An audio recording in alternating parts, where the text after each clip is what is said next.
আসসালামু আলাইকুম, মোহসেনা শাওন আপনাদের সবাইকে আমন্ত্রণ জানাচ্ছি এনটিভির মধ্যাহ্নের খবরে। কোরবানির সময় মেরাদিয়া পশুর হাট বসানোর জন্য জারি করা ঢাকা দক্ষিণ সিটি কর্পোরেশনের নিলাম বিজ্ঞপ্তি স্থগিত করেছে হাইকোর্ট, যে কারণে এবার পশুর হাট বসানো যাবে না। বিচারপতি জিনাতারা হক ও বিচারপতি আইনুন নাহা সিদ্দিকার সমন্বয়ে গঠিত হাইকোর্টের একটি দ্বৈত বেঞ্চ আজ এই আদেশ দেন।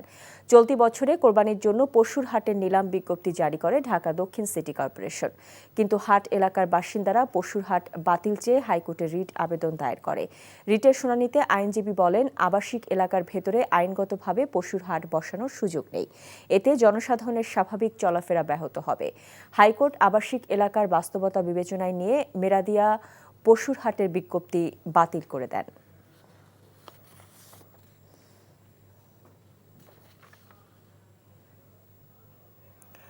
রাজধানীর আগারগাঁও এলজিইডি ভবনে দুদকের অভিযান চলছে, সেখানে আছেন সহকর্মী মইদুল ইসলাম। আমরা সরাসরি যোগ দিচ্ছি তার সঙ্গে। মইদুল, কি কারণে এলজিইডি ভবনে দুদক এই অভিযান চালাচ্ছে, আর অভিযান এখন ঠিক কোন পর্যায়ে রয়েছে আমাদের জানাবেন। হ্যাঁ শাওন, অভিযান শুরু হয়েছে 11:30টার সময়, কিন্তু অভিযান শুরুর পর থেকে আসলে কি কি বিষয়ে অভিযান পরিচালনা করছে, কোন কোন প্রজেক্ট নিয়ে তারা খতিয়ে দেখছে, সেগুলো এখন পর্যন্ত জানা হয়নি। কারণ সকাল 11:30টার সময় যখন অভিযান শুরু করে দুদকের দুজন সহকারী পরিচালক সহ 3 জন, তখন থেকে আসলে গণমাধ্যম কর্মীদেরকে এই এলজিডি ভবনের ভেতরে প্রবেশ করতে দেওয়া হয়নি। আপনি দেখতে পাচ্ছেন যে অসংখ্য গণমাধ্যম কর্মীরা এলজিডি ভবনের যে বারান্দা সেখানে দাঁড়িয়ে আছে এবং তাদেরকে ঢুকতে দেওয়া হচ্ছে। এবং আমরা গণমাধ্যম কর্মীরা যারা আছি এখানে, তারা এখানকার কর্মকর্তাদের সাথে কথা বলেছি এবং এখনও কথা বলার চেষ্টা করছি যে আসলে এর একটা গুরুত্বপূর্ণ অভিযান পরিচালিত হচ্ছে দুদকের পক্ষ থেকে। সেই অভিযানটা আসলে আমরা কভার করতে চাই এবং মানুষকে জানাতে চাই সেই বিষয়ে। কিন্তু এলজিডি ভবনের ভেতর থেকে এখন পর্যন্ত সেরকম ইতিবাচক কোনো সাড়া পাওয়া যায়নি এবং তারা মূলত এখনও পর্যন্ত গণমাধ্যম কর্মীরা এই যে এলজিডি ভবনের নিচে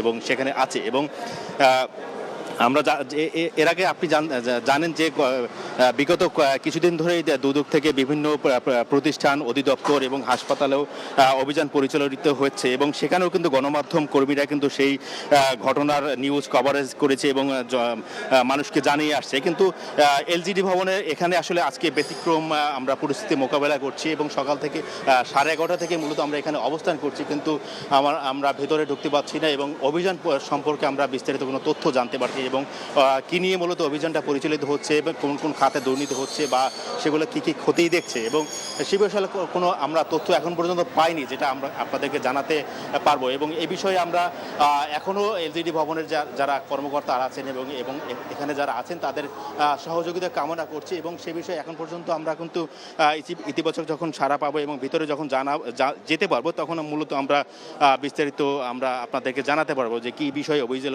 অভিযান পরিচালিত হচ্ছে এবং কোনো দুর্নীতির অনুসন্ধান সেখানে পেয়েছে কিনা। তো এই ছিল এখানকার অবস্থা।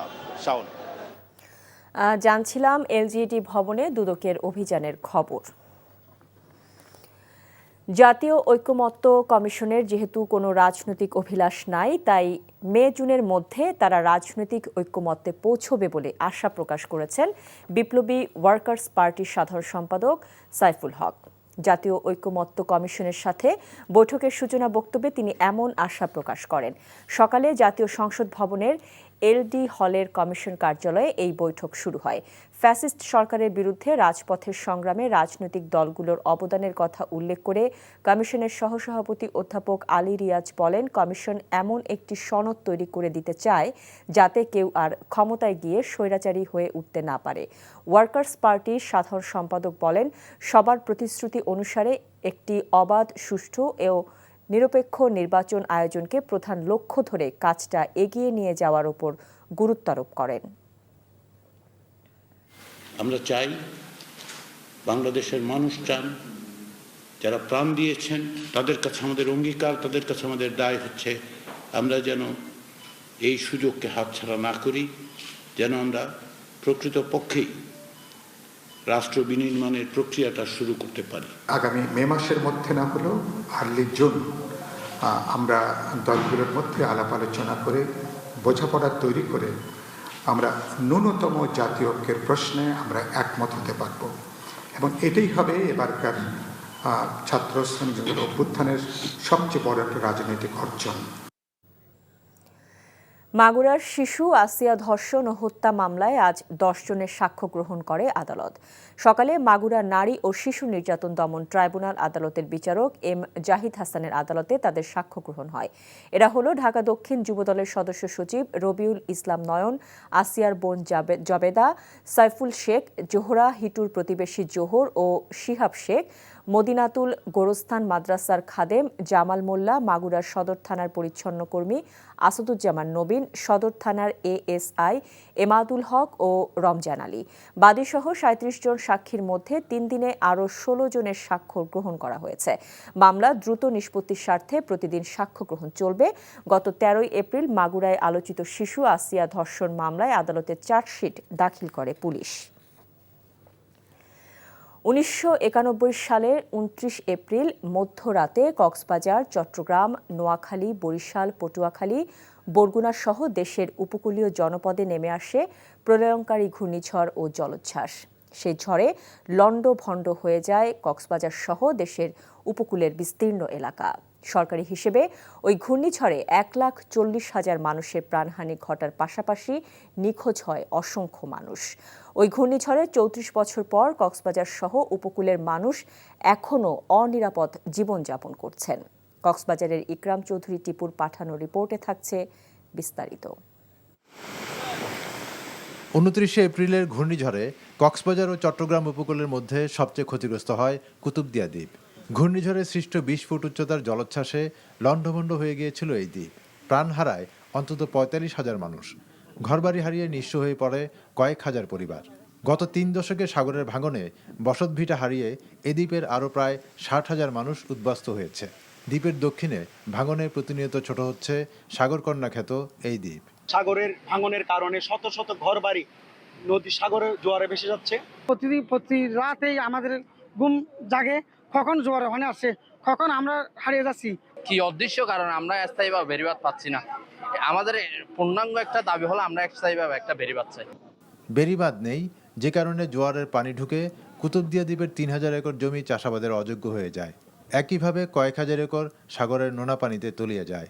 এই ধান চাষ করে অনেকের ফ্যামিলি চলে, অনেকের ছেলের পড়ালেখার খরচ চলে, কিন্তু যখন পানি ঢুকে তখন ওদের লবণ চাষ হয় না, একদম লবণ চাষটা মোটেই হয় না, ধান চাষও হয় না। 3টা স্পটে আমাদের ঝুঁকিপূর্ণ আছে। এই জায়গাগুলো আমি লোকাল স্থানীয় প্রশাসন হিসেবে এখানে পানি উন্নয়নের সাথে যোগাযোগ হয়েছে আমার সাথে, ওনারা কথা দিয়েছে খুব অতি শীঘ্রই এটা তারা মেরামত করার জন্য তাদের ওয়ার্ক অর্ডার হবে আর কি। 1991 সালের ঘূর্ণিঝড়ের পর কয়েকটি এলাকায় বাঁধ সংস্কার হলেও বেশিরভাগ এলাকা এখনও ঝুঁকির মধ্যে রয়েছে। কুতুবদিয়া দ্বীপের 4টি পয়েন্টে ভয়াবহ ভাঙন দেখা দিয়েছে। দেশের প্রথম নির্মিত বায়ুবিদ্যুৎ প্রকল্প ইতিমধ্যেই জোয়ার ভাটার কবলে পড়ে বিকল হয়ে গেছে। স্থায়ী বেড়িবাঁধ নির্মাণ করে পরবর্তী বিপর্যয় থেকে রক্ষা করবে প্রশাসন, সেই দাবি স্থানীয়দের। NTV news desk. পাটগ্রামে চলছে রেলপথ মহাসড়ক অবরোধ। বুড়িমারী স্থলবন্দর কার্যত অচল, তবে 8 দিন পর সচল হয়েছে লালমনিরহাট হাতীবান্ধা রেলপথ ও 36 ঘণ্টা পর সচল হয়েছে সড়কপথ। প্রশাসনের সঙ্গে আলোচনার পর আন্দোলন স্থগিত করায় গতরাতে লালমনিরহাটের হাতীবান্ধায় অবরোধ প্রত্যাহার করা হয়েছে। অপরদিকে 8 দিন পর সচল হয়েছে লালমনিরহাট হাতীবান্ধা রেলপথ। সকালে লালমনিরহাট থেকে একটি যাত্রীবাহী লোকাল ট্রেন হাতীবান্ধার উদ্দেশ্যে ছেড়ে গেছে। তবে বুড়িমারী থেকে ঢাকা রুটে আন্তনগর বুড়িমারী এক্সপ্রেস চালুর দাবিতে চলমান রেলপথ ও সড়কপথ অবরোধ পাটগ্রামে অব্যাহত আছে। অবরোধের কারণে লালমনিরহাট বুড়িমারী মহাসড়কের পাটগ্রাম অংশে আটকে আছে যানবাহন। এর প্রভাব পড়েছে বুড়িমারী স্থলবন্দরে। আমদানি ও রপ্তানি পণ্যবাহী যান যেতে না পারায় কার্যত অচল হয়ে পড়েছে বন্দরটি। ধামরাইতে বোরো ধানের ভরা মৌসুমেও মুখে হাসি নেই কৃষকের। ইটভাটার বিষাক্ত ধোঁয়ায় পুড়ে যাচ্ছে একরের পর একর ধানের ক্ষেত। উৎপাদন বিপর্যয়ের পাশাপাশি হুমকির মুখে পড়েছে ক্ষতিগ্রস্ত কৃষক পরিবারের খাদ্য নিরাপত্তা। আরও জানাচ্ছেন জাহিদুর রহমান। 2 সপ্তাহ পরেই ফসল তোলার পরিকল্পনা ছিল, ফলনও ছিল বাম্পার। এর মধ্যেই ঘটে গেল বিপর্যয়।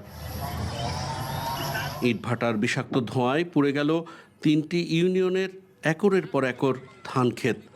জমি বর্গা নিয়ে ধার দেনা করে বড় চাষিরা ঘরে ফসল তোলার যে স্বপ্ন দেখেছিলেন সেই স্বপ্ন এখন পরিণত হয়েছে দুঃস্বপ্নে। ধান মোটামুটি পাকার সময় হয়ে আসছিল, 1000 শতাংশের উপরে বর্ণানপুর অর্ধেক চক মোটামুটি এই গ্যাসের কারণে পুড়ে গেছে। সারা চক পুইরে নষ্ট হয়ে গেছে গা। এখন হয়েছে কি আমরা ক্ষতিপূরণটা চাই। আমাদের 47 ডিসিমাল জায়গা দুইটাই এরকম গ্যাসে পুইরে ক্ষতি হয়ে গেছে গা।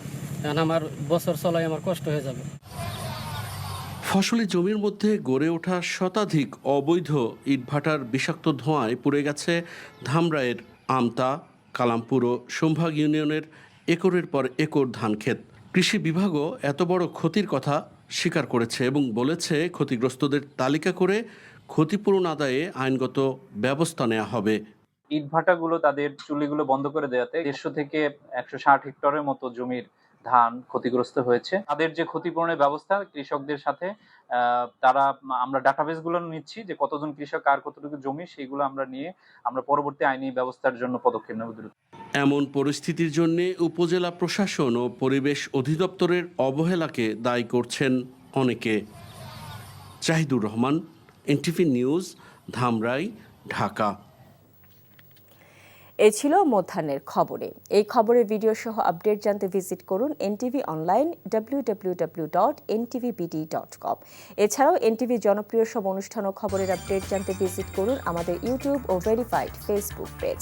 2টায় দুপুরের খবর দেখার আমন্ত্রণ রইল। এতক্ষণ সাথে থাকার জন্য সবাইকে ধন্যবাদ।